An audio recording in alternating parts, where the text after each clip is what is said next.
혹시 레이저로 녹이나 페인트와 같은 이물질을 제거하거나 문신을 지우는 영상들을 보신 적이 있으신가요? 나름 보고 있으면 신기해서 유튜브에도 많이 등장하는 단골 소재인데 이 원리가 궁금하지는 않으신지요? 레이저는 필요에 따라 글씨를 새기기도 금속을 잘라내기도 하며 심지어 무기로도 사용이 되는데요.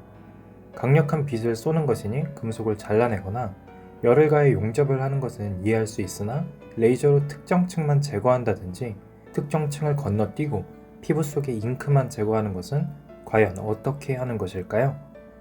오늘 시간에는 레이저의 원리부터 다양한 산업 현장에 사용되는 모습에 대해 한번 알아보겠습니다. 먼저 레이저가 어떤 것인지부터 알아보겠습니다. 레이저는 Light Amplification by Stimulated Emission of Radiation의 줄임말로 복사 유도 방출에 의한 광증폭으로 해석할 수 있습니다. 이름이 굉장히 복잡한 만큼 저 이름 안에 레이저의 원리가 모두 들어있습니다.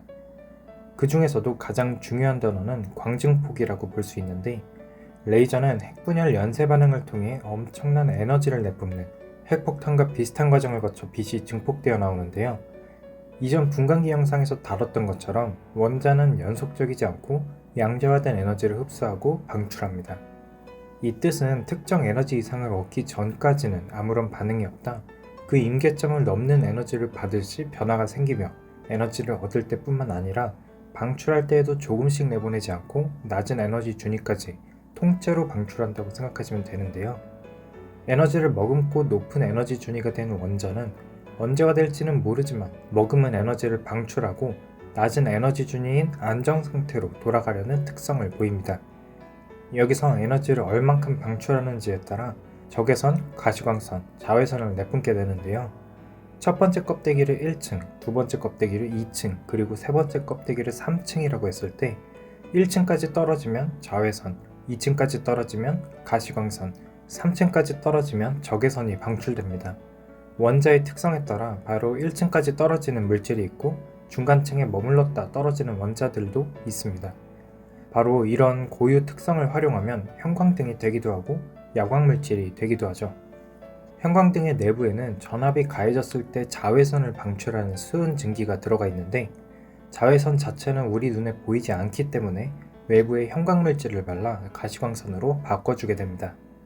수은이 방출한 자외선을 받은 형광물질은 1층까지 바로 떨어지지 않고 2층에 잠시 머물렀다 나중에 1층으로 떨어지는 특성을 가진 물질들인데, 이때 우리가 눈으로 볼 수 있는 가시광선을 만들어내는 것이죠.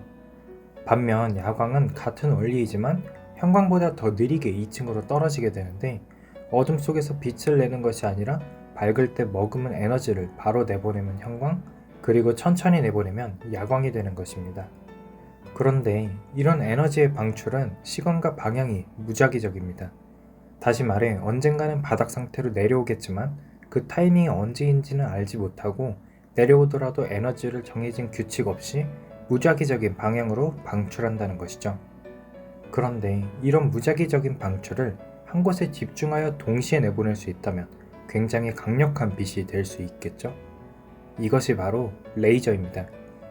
안정한 원자에 에너지를 가하면 전자는 들뜬 상태가 되며 다시 안정한 상태로 돌아가려고 합니다.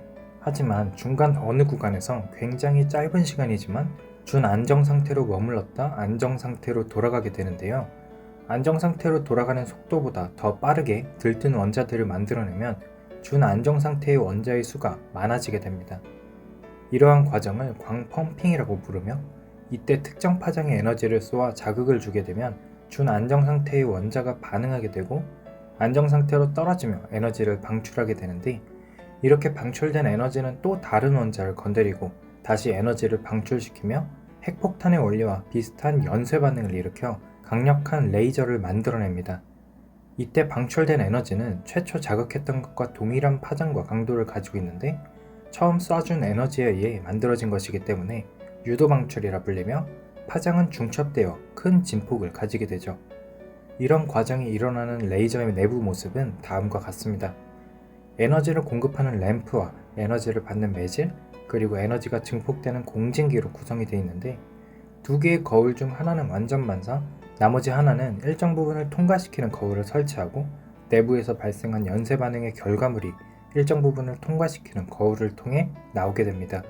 이런 레이저의 공진기 내부의 매질의 종류에 따라 빛의 파장이 결정되게 되고 의료, 용접, 절단 등 다양한 곳에 활용이 될 수 있습니다. 특정 물질을 절단하는 데에는 그 물질이 잘 흡수하는 파장으로 된 레이저를 쏘아 재료의 온도를 높이고 압축 공기를 분사하는데, 금속을 절단할 때에는 주로 파장이 1060에서 1070나노미터를 가지는 야그 레이저를 사용하고, 비금속을 절단할 때에는 CO2를 사용하여 1600나노미터 정도의 파장을 사용합니다. 물론 매질을 바꿔 파장을 변화시킬 수도 있지만, 하모닉 제너레이터라는 기구를 사용하여 기본 진동수의 배수를 만드는 장치를 사용할 수도 있습니다. 보통 산업용 레이저에서는 야그 계열 레이저로 적외선을 만든 후 이것을 다시 가공하여 가시광선이나 자외선으로 만들어 사용한다고 합니다. 일반적으로 주파수와 펄스 전력이 높을수록 큰 에너지를 방출할 수 있고, 다양한 렌즈들을 통해 레이저를 한 점에 집중하면 더 강한 빛을 쏠 수 있는데, 같은 레이저를 렌즈의 배치와 초점거리에 따라 강도를 다르게 만들 수 있습니다. 만약 높은 출력과 극단적으로 짧은 파장을 가진 레이저를 만들어내면 주변부의 손상을 줄이고 재료를 깔끔하게 절단해낼 수 있죠. 반대로 레이저의 강도를 조금 약하게 하면 표면에 글씨를 새기거나 특정 깊이까지만 제거해낼 수도 있습니다. 그럼 특정 재료에 손상을 주지 않으면서 외부의 이물질만 제거하려면 어떻게 해야 될까요? 다양한 방법들이 있겠지만 크게 두 가지 방법을 사용합니다. 레이저의 강도를 조절해서 표면의 특정 층까지만 제거를 하거나, 표면의 원재료에는 흡수가 잘 일어나지 않는 파장을 사용하여 이물질을 제거하고 나머지는 반사시키는 방법입니다.